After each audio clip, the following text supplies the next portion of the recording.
relation on a set, and then it was inverse of a relation. So do you have any confusion on all these? No, sir. That's great. Inverse of a relation.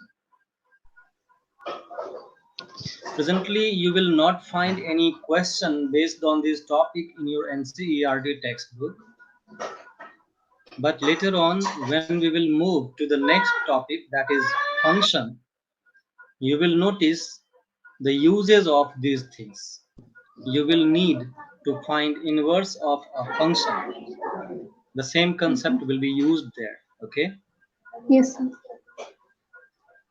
Now we are starting today's topic, that is types of relations. Types of relations. And this is the topic on which questions are asked in exam, and you will find questions in your NCERT textbook as well. The first type of relation is empty relation. We did it or not? Empty relation or void relation. Void relation. Empty relation or void relation is nothing but just a relation having no element, no ordered pair. Okay, just to remind you something, I'm discussing about the set and relation. You need to consider the difference between a set and a relation. Actually, relation is also a set. Relation is also a set. Still, there is a difference between them. When you write a set, you make a curly bracket and you write single items. For example, you write 1, you write 2, you write 3. So you write every item one by one, separated by comma. This happens in a set. Yes, sir. And then what happens in relation?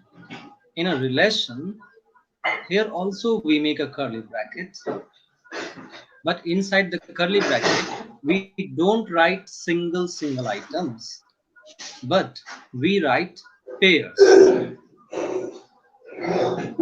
In each pair, we have two elements. Like first one may be 1, 2. The second one may be 1, 3, etc. This way it is going on. So actually both of them are sets. Still there is a difference. Did you notice the difference between them? Yes, sir. Good. So whenever we are talking about a relation, you need to keep in mind this concept that it is about the pairs, not about the singles. Singles means one by one, right? One item Yes, sir. once. Pairs means two items at once. Similarly, it may be a triplet sometimes. Yes, Triplet means sir. three items at once. I will talk about this later in more detail. But presently, I just wanted to introduce you with what happens with relation. So empty relation is our next item to understand. Empty relation means a relation having no element inside it. So relation comes from what? Can you complete my statement? Relation comes from what? Cartesian product. Exactly. Awesome. Hmm. You can do well. You remember things and you Yes, sir. maintain things. You can Yes. obviously do well. Yes. Relation comes from Cartesian product. And Yes. Cartesian product comes from? Sets. Perfect. So consider a set. For example, suppose we have 1, 2, 3. This is a set I have considered. And Yes. this is by default known that the relation we are going to discuss is about Cartesian product. I'm not going to mention the Cartesian product. I'm directly jumping to the relation. Yes, sir. So now consider this relation having ordered pair A comma B. Do you know representative? Like you might have heard of medical representative. Have you heard of this word? No, No. sir. Medical representative किसी medicine या pharma company के representative होते हैं। Yes, sir. वो company की तरफ से on the behalf of the company, Yes, जैसे sir. मेडिसिन बनाने वाली कंपनी है, फार्मा कंपनीज हैं, उनके Yes, sir. बिहाफ में वो एक पर्सन कंपनी के products as for demo purpose products रखते हैं अपने बैग में, और डेमो के लिए कैटलॉग्स भी रखते हैं। वो डॉक्टर्स को विजिट करते हैं। Yes, क्यों विजिट करते हैं? उन्हें दिखाते हैं कि हमारे कंपनी ने इस तरह की मेडिसिन बनाई हैं, इस तरह के यूजेस हैं इनके, आप ये रिकमेंड करें कस्टमर्स को, अपने पेशेंट्स को, तो कंपनी Yes, का sir. सेल बढ़ता है। खैर वो हमारा मकसद नहीं है। हमारा मकसद यहाँ रिप्रेजेंटेटिव वर्ड को समझो। रिप्रेजेंटेटिव मतलब किसी को रिप्रेजेंट करता है। सपोज उस व्यक्ति का नाम है मोहन, तो Yes, यहाँ वो मोहन एक व्यक्ति के तौर पर नहीं आता डॉक्टर के पास। सपोज वो किसी कंपनी में काम करता है, उस कंपनी का नाम है मान लो सन फार्मा, एक कंपनी Yes, है, sir. रियल कंपनी है ये सन फार्मा, दवाई बनाने वाली कंपनी इंडिया में। तो सपोज वो मोहन नाम का व्यक्ति सन फार्मा कंपनी में जॉब करता है as a medical representative and he is presently visiting a doctor. So doctor doesn't identify that person as Mohan. Doctor identify that person as Sun Pharma. मतलब Yes, वहां सन pharma company आई है, समझ लो। वो एक व्यक्ति आया है, लेकिन वो किसे रिप्रेजेंट कर रहा है? That is representing the company. Sun. Yes, Sun pharma. Similarly हमने जो यहाँ पर ऑर्डर्ड पेयर्स लिखे हैं रिलेशन में, यहाँ राइट साइड में इंडिकेट कर रहा हूं मैं। Yes, sir. तो इसमें ऑर्डर्ड पेयर्स जब हम लिखेंगे तो वो एक भी हो सकते हैं, दो भी हो सकते हैं, 10, 20, 50, 100, 1000 कुछ भी हो सकते हैं, राइट? Yes, sir. लेकिन अगर मैं सबको ना लिखना चाहूं तो क्या करूं? फिर मैं उनके लिए रिप्रेजेंटेटिव ढूंढता हूं। ये है रिप्रेजेंटेटिव, यहाँ देखो ए बी लिखा ना ब्रैकेट में, that's the Yes, sir. Representative of ordered pair. ये रिप्रेजेंट करता है, मतलब ए सभी पहले वाले नंबर को रिप्रेजेंट करेगा। सभी पहले वाले नंबर का मतलब कि ये 1 है, यहाँ भी 1 है, अगर यहाँ 2 होता, मतलब फर्स्ट वाला जितने भी नंबर हैं पेयर्स में, उन सबको ए रिप्रेजेंट कर रहा है। और सेकंड वाले जितने भी नंबर हैं, लाइक 2 है, 3 है, इन सबको कौन रिप्रेजेंट कर रहा है? बी। ठीक है? Yes, sir. तो मैंने एक रिलेशन ऐसे, आपने 11th क्लास में सीखा होगा, roster form and set builder form. Yes, sir. तो ये सेट बिल्डर फॉर्म है, स्टाइल है, ये जो स्टाइल है ना रिलेशन को लिखने का, ये सेट बिल्डर फॉर्म है। Yes, कि sir. मैंने 1 2 3 4 नहीं लिखा, उनका रिप्रेजेंटेटिव लिख दिया, ए Yes, बी sir. लिखा, और मान लेता हूं मैं कि ए और बी दोनों कहां से आएंगे? दोनों आएंगे सेट ए से। Yes. ए की वैल्यू भी ए से निकलेगी, बी की वैल्यू भी सेट ए से, और साथ में एक और कंडीशन मैं लगा रहा हूं इसमें कि A plus 3 should be equal to B. अब आप जरा ढूंढने की कोशिश करो कि क्या इसमें कोई ऑर्डर्ड पेयर बन रहा है। अगर हाँ, तो कौन कौन से ऑर्डर्ड पेयर्स बन रहे हैं, जरा ट्राई करो गेस करने की। Let me teach you here, if we take a is equal to 1, ठीक? Yes, sir. मैंने a की जगह 1 ले लिया, तो मुझे b की जगह क्या लेना पड़ेगा? b की जगह मुझे a प्लस 3 लेना पड़ेगा, मतलब मुझे 1 प्लस 3 लेना पड़ेगा, मतलब मुझे 4 लेना पड़ेगा। तो इसका मतलब हुआ कि ऑर्डर्ड पेयर बनेगा 1, 4। Yes, sir. ये तो एग्जिस्ट करता ही नहीं, Yes, sir. ये तो है ही नहीं, this is not in existence. Reason, क्योंकि ये बोला है कि ए और बी दोनों कहाँ से आने चाहिए, बी से आने चाहिए, सेट ए से आने चाहिए, राइट। Yes. अब Yes, यहाँ sir. तो बी की जगह आ गई 4, वो सेट ए में है ही नहीं। Yes, sir. बी की जगह कौन आ गया, 4, वो 4. सेट ए में है, जबकि बोला था कि बी की वैल्यू भी ए से ही आनी चाहिए। इसका Yes, sir. मतलब इस वाली शर्त को पूरा करते हुए आप एक भी ऑर्डर्ड पेयर ढूंढ नहीं सकते। Yes, sir. अगर आपने ए की जगह 2 ले लिया तो बी की जगह क्या आ जाएगा फिर, ए प्लस 3 मतलब Yes, sir. 2 प्लस 3 मतलब 5। अब ये 5 भी तो उस सेट के अंदर नहीं है ना, No, sir. तो इसका ये मतलब हुआ जब हम एक भी ऑर्डर्ड पेयर ढूंढ ही नहीं पा रहे इसमें, इसका मतलब कि this relation is an empty relation, this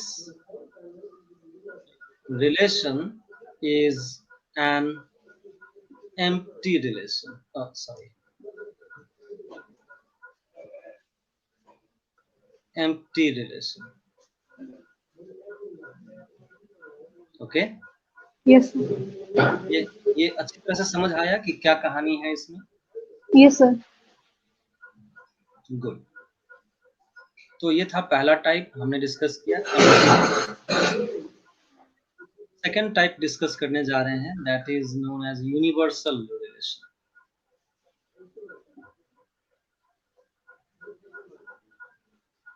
universal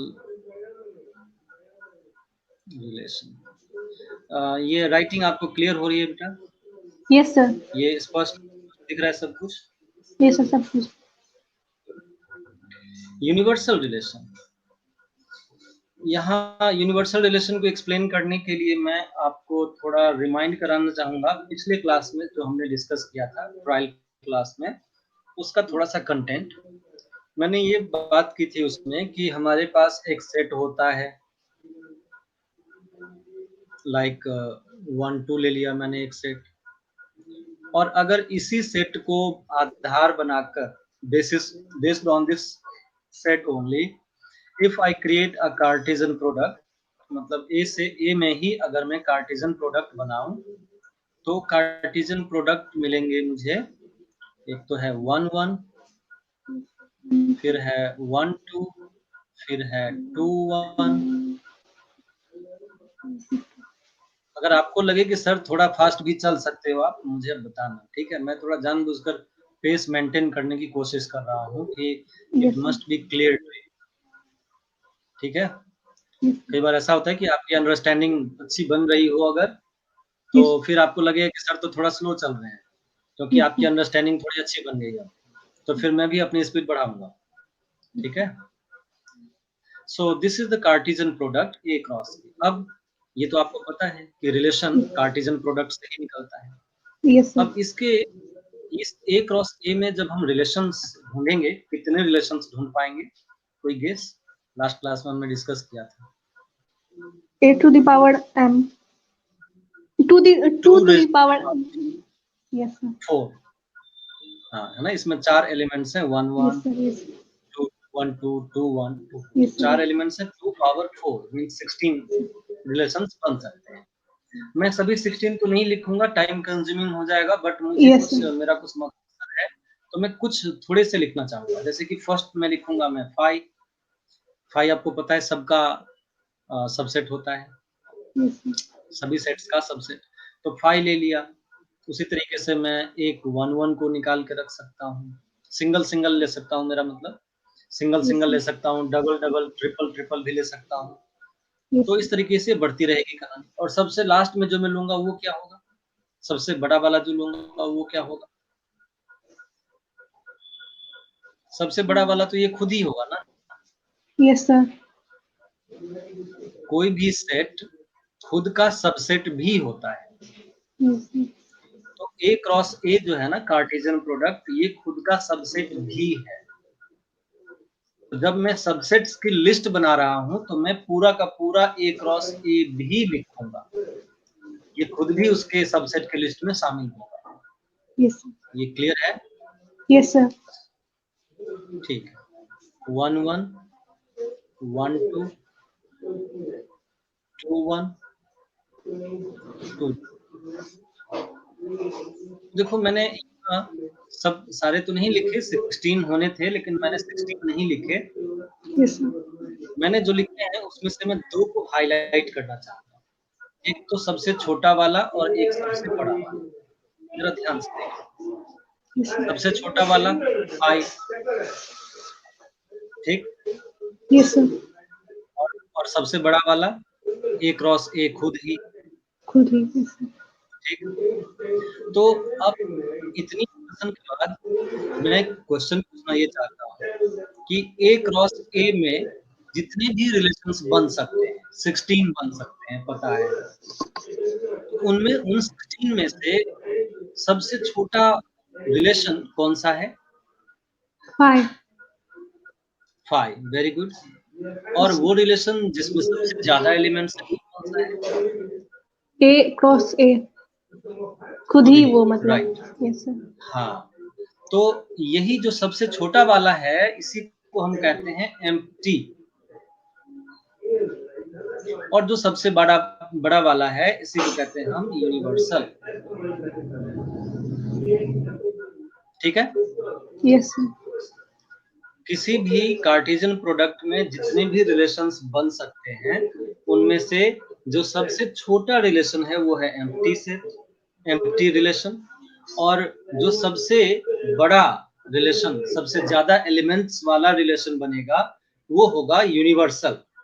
universal नाम ही काफी है। देखो नाम में ही इसकी मीनिंग छिपी है। यूनिवर्सल का मतलब कि पूरा यूनिवर्स है उसमें। Yes, sir. पूरा यूनिवर्स से मेरा मतलब कि अर्थ की बात नहीं कर रहा मैं। Yes, sir. यहाँ A क्रॉस A इसका यूनिवर्स हो गया। A cross A is a small universe, है ना? हर Yes. व्यक्ति की छोटी सी दुनिया होती है, हर जीव जंतु की छोटी सी दुनिया होती है। उसी तरह से यहाँ A क्रॉस A की सी दुनिया है जिसमें 16 सबसेट्स शामिल है। तो वो पूरा का पूरा यूनिवर्स जहाँ पे आ गया वही कहलाता है universal relation. So now are you clear about what is empty relation and what is universal relation? Yes, sir.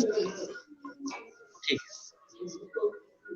अब जो बाकी के बच गए, अब टोटल तो 16 होने थे इसमें, Yes, sir.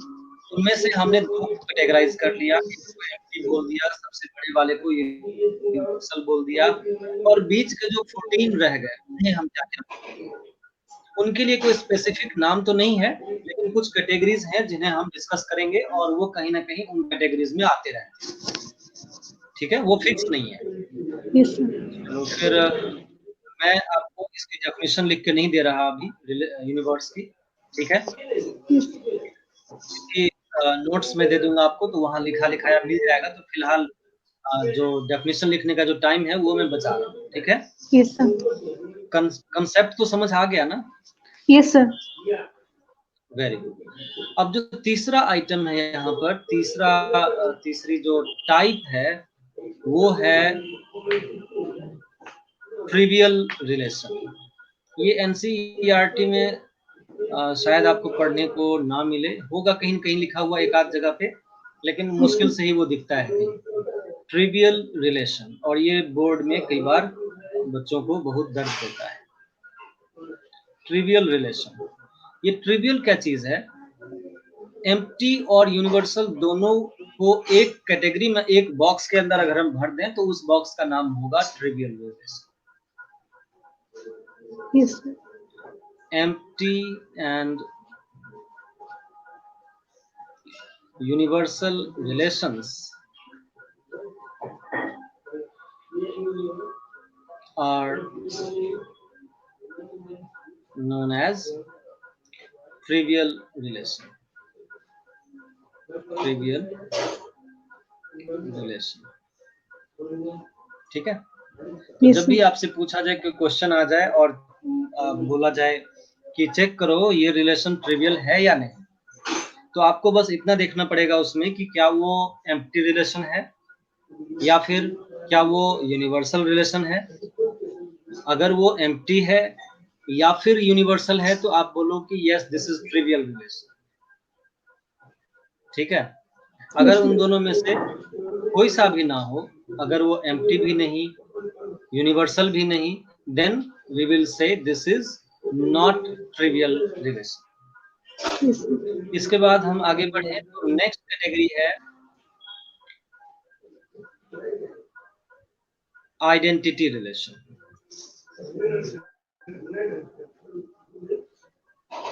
Identity relation. Identity relation क्या होता है कि कोई भी ऐसा रिलेशन, मैं डेफिनेशन फिर नहीं लिख रहा यहाँ पर, Yes, मैं sir. चाहता हूँ कि कंसेप्ट्स में आपको अच्छे से समझा दूं और राइटिंग में वो सारी चीजें आपको नोट्स में दे दूंगा, तो नोट्स में आपको मिल जाएगा. ठीक है. Okay, sir. तो आइडेंटिटी रिलेशन का मतलब ये है एक ऐसा रिलेशन जिसमें ऑर्डर्ड पेयर्स हैं और वो सारे ऑर्डर्ड पेयर्स ऐसे हैं कि उनमें दोनों पार्ट सेम है. फॉर एग्जाम्पल 1 1 2 2 3 3, बस यही शर्त है. आइडेंटिटी रिलेशन होने के लिए यही शर्त है. लेकिन अगर गलती से भी इसमें आपने लिख दिया 1 3, तो अब ये आइडेंटिटी रिलेशन नहीं रहा. आइडेंटिटी का मतलब ही होगा कि इसका फर्स्ट एलिमेंट और second element inside a pair must be same. ठीक है.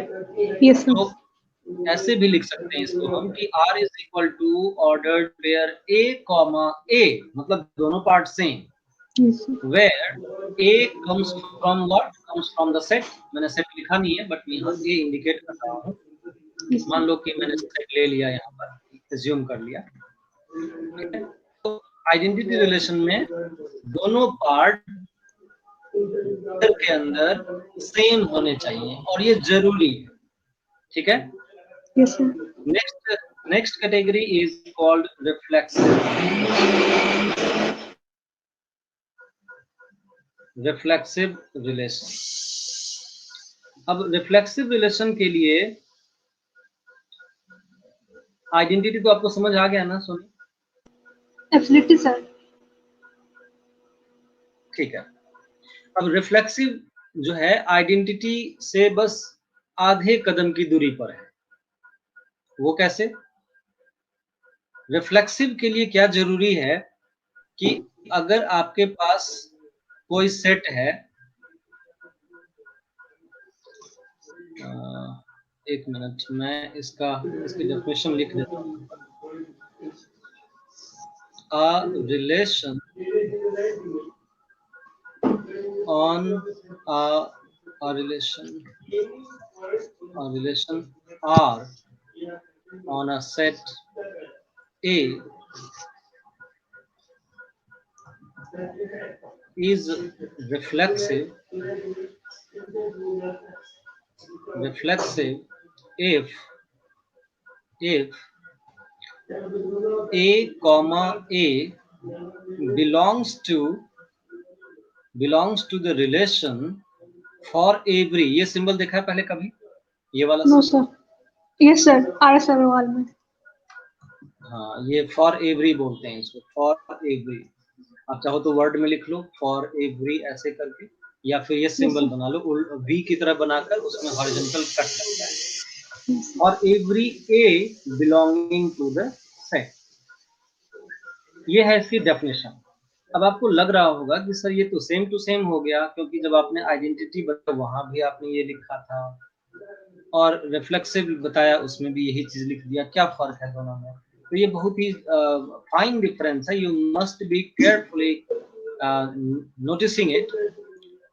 रिफ्लेक्सिव में ये होगा कि अगर आपने, एक सेट भी ले लेता हूँ एग्जांपल में.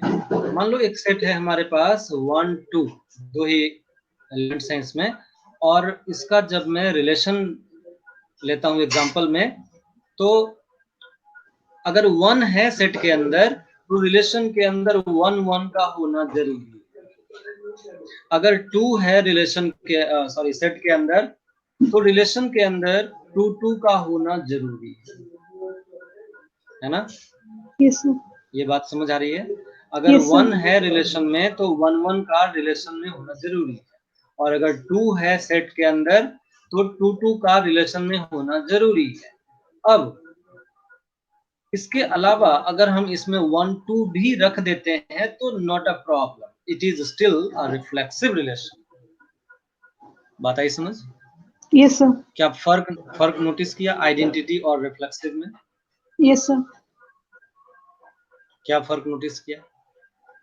सर इसमें सेम तो होना जरूरी ही है, अगर कोई डिफरेंट भी आ जाए तो कोई प्रॉब्लम नहीं है। Exactly, but in identity relation different नहीं होना चाहिए, ठीक है ना? Yes sir, yes sir. बस इतनी सी शर्त है। तो अब अगर हम इसको थोड़ा ज्यादा एनालाइज करें तो हम ये पाते हैं कि every identity relation is also a reflexive relation. Can we say that every identity relation is also a reflexive relation? True no or sir, false? क्योंकि आइडेंटिटी रिलेशन में सब सारा सेम होना चाहिए। अगर कोई भी हाँ, डिफरेंट आ जाए तो फिर वो आइडेंटिटी रिलेशन होगा ही नहीं। Good, very good. ठीक है, तो ये दूसरा एग्जांपल देख लेते हैं। एक दूसरा एग्जांपल ले लेते हैं यहीं पर कि हमने 1 1 तो ले लिया, 2 2 भी ले लिया और इसको यहीं पे क्लोज कर दिया। अब ये क्या है? ये लास्ट वाला एग्जांपल आइडेंटिटी रिलेशन। रिफ्लेक्सिव है क्या? Yes sir. रिफ्लेक्सिव भी है, रिफ्लेक्टिव। राइट? Yes sir. हाँ, यही तो मैं कह रहा था। Yes sir. Every identity relation is also a reflexive relation. Got it? Yes sir. Identity relation reflexive तो होगा ही होगा, गारंटी है, बट रिफ्लेक्सिव आइडेंटिटी होगा, नो सर। इसकी गारंटी नहीं है। रिफ्लेक्सिव आइडेंटिटी होगा कि नहीं, इसकी गारंटी नहीं है। इसलिए नहीं है क्योंकि रिफ्लेक्सिव में डिफरेंट एलिमेंट्स भी शामिल रह सकते हैं pair, yes, right? Yes sir. So you need to remember every identity relation is also a reflexive relation, but every reflexive relation is not necessarily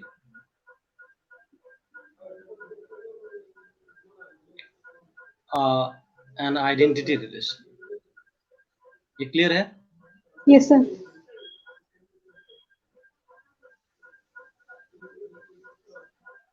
ठीक। तो सोनी, आज हम इतने ही टाइप पे रखते हैं, लेकिन एक एग्जांपल मैं करना चाहूंगा इसका। Yes sir. Do you have your NCERT book? Yes sir.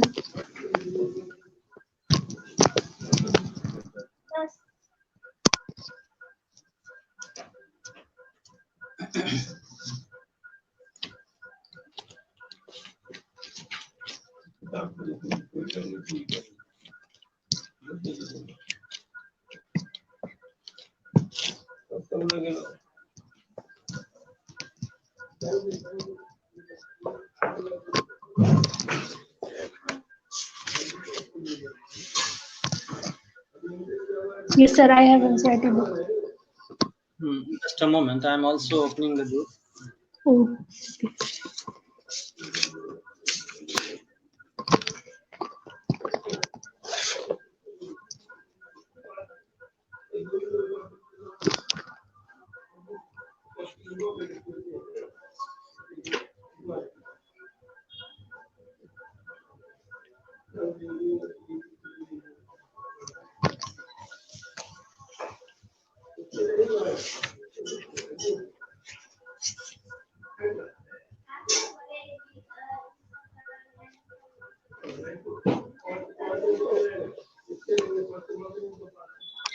So let us do first question, first part. Okay. Yes, sir.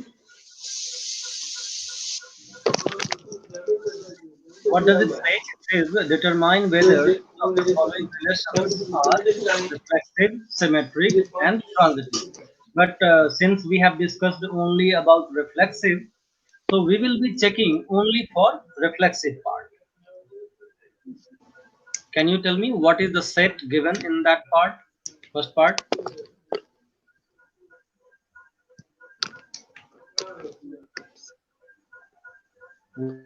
What is the set given?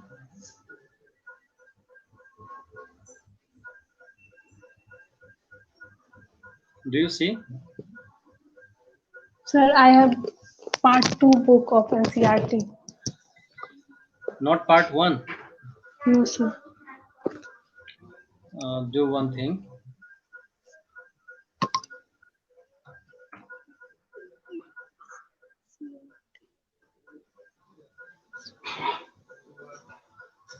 See in the chat, I have given you a link.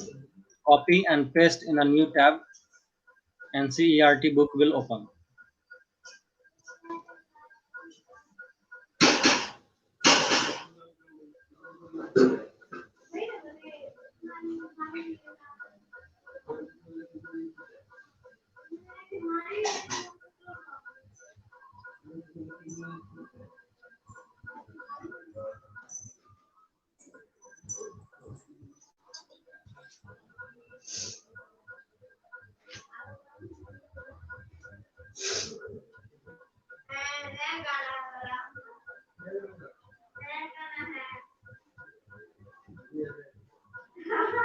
Is it open? 1 minute, sir.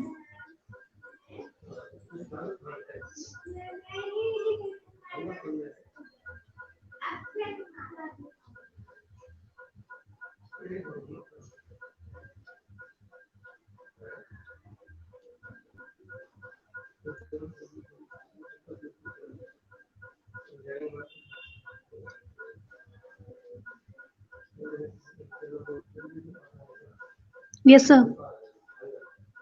Okay.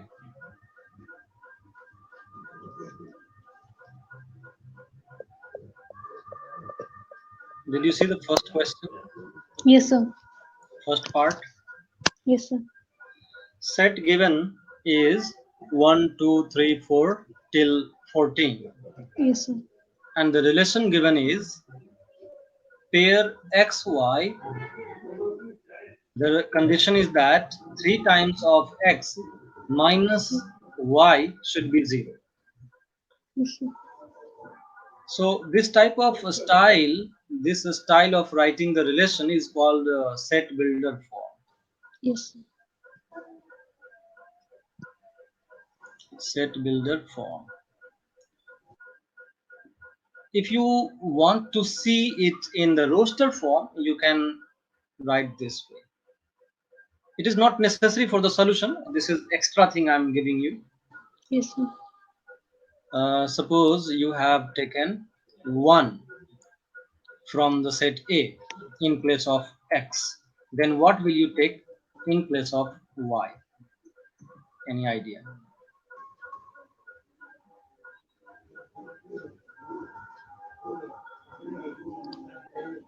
3, sir. Exactly. We have to take 3 there because the condition is 3 times the first number minus the second number should be 0. Yes, sir. Similarly, if we take suppose 2, then what number should we take for 6. y? Yes. 6. So in this way we can see all the pairs, right? But that is not required for our solution. That was just Yes, for sir. an idea, so that you can have idea in your mind what's actually the scene. So let us check if this relation is reflexive or not.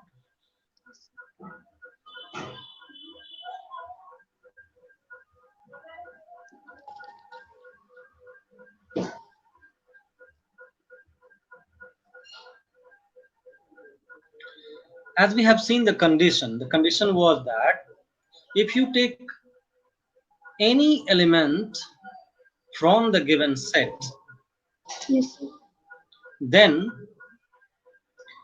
A comma A must be present in the relation. This is the condition. Okay? Yes, sir. और ये सभी element के लिए सही होना चाहिए। ये नहीं कि 1 के लिए तो सही हो गया, 2 के लिए सही हो गया, फिर 3 के लिए सही नहीं हुआ, ऐसा नहीं चलेगा। रिफ्लेक्सिव हम तभी बोलेंगे जब ये कंडीशन सभी एलिमेंट्स के लिए सटीक बैठ जाए।